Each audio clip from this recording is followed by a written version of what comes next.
Hello, SirParts online subscribers. Welcome back sa ating programa na SirParts Daily Bible Reading. And today is March 3, 2023 and it's a Friday. Our psalm for today is, "If you, O Lord, mark iniquities, who can stand?"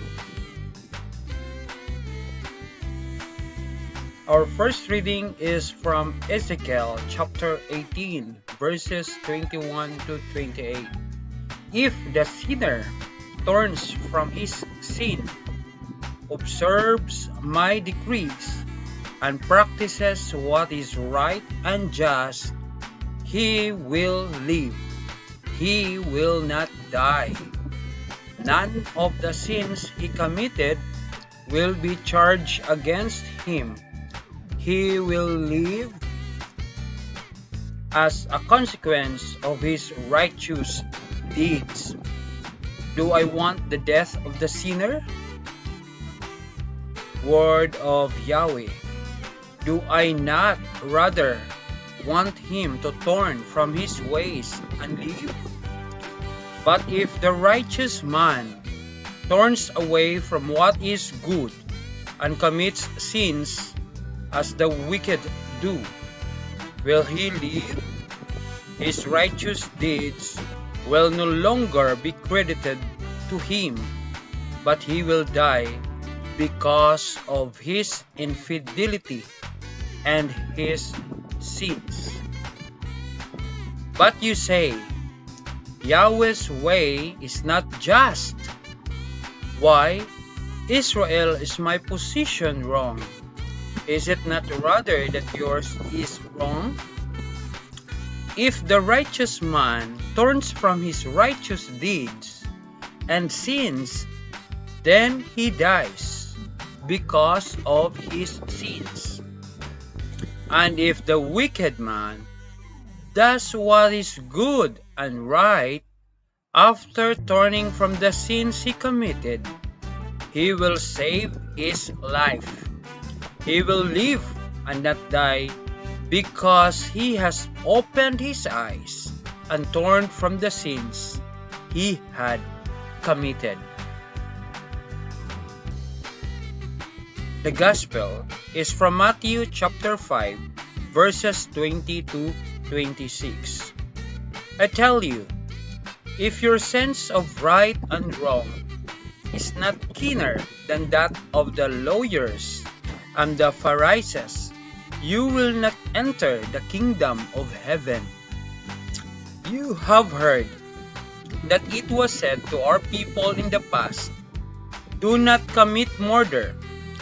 Anyone who murders will have to face a trial. But now, I tell you, whoever gets angry with a brother and sister will have to face trial. Whoever insults a brother or sister is liable to be brought before the council. Whoever calls a brother or sister fool is liable of being thrown into the fire of hell. So, if you are about to offer your gift at the altar and you remember that your brother has something against you, leave your gift there in front of the altar. Go at once and make peace with your brother, and then come back and offer your gift to God. Don't forget this. Reconcile with your opponent quickly when you are together on the way to court.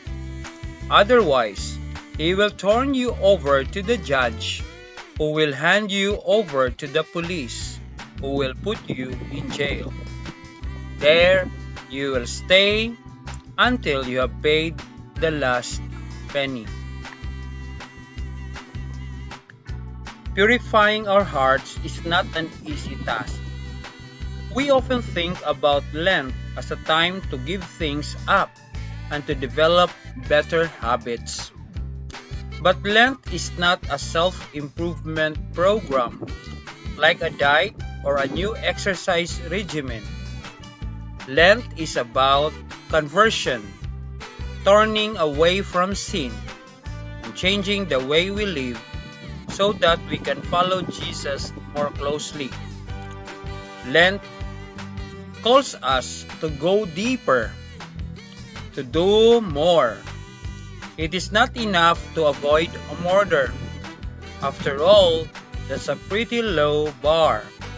Instead, Jesus asks us to remove anger and violence from our hearts, replacing them with love and compassion.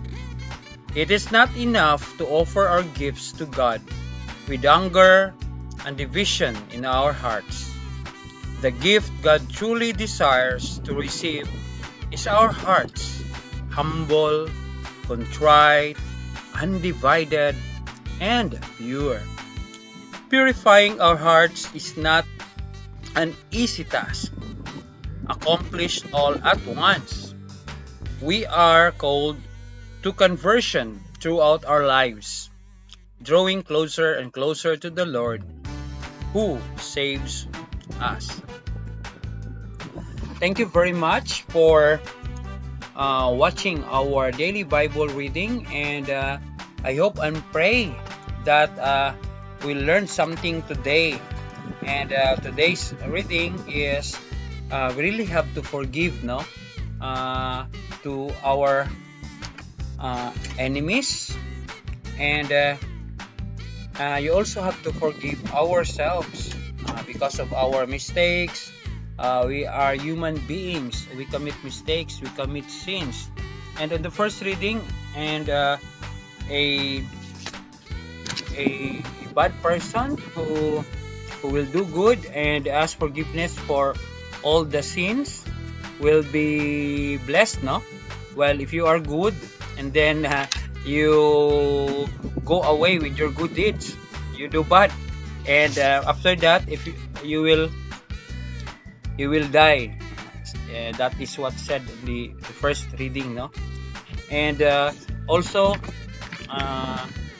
before giving gifts to our Creator, we must make sure that we forgive all the people who commit sins to us or who make wrongdoings to us. We have to forgive them.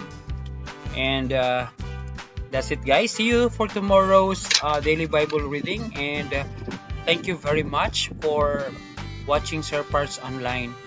And I'd like to invite everyone to please subscribe, no, and watch our other programs in SirParts Online. And I hope this channel, SirParts Online, can help you in all the things that you do, starting from this one, Bible reading, IT tutorials, and tips, advices, quotations, and the like. I hope this channel can help you in your goal in life. Thank you very much, and always remember, learning is a lifetime. Bye everyone.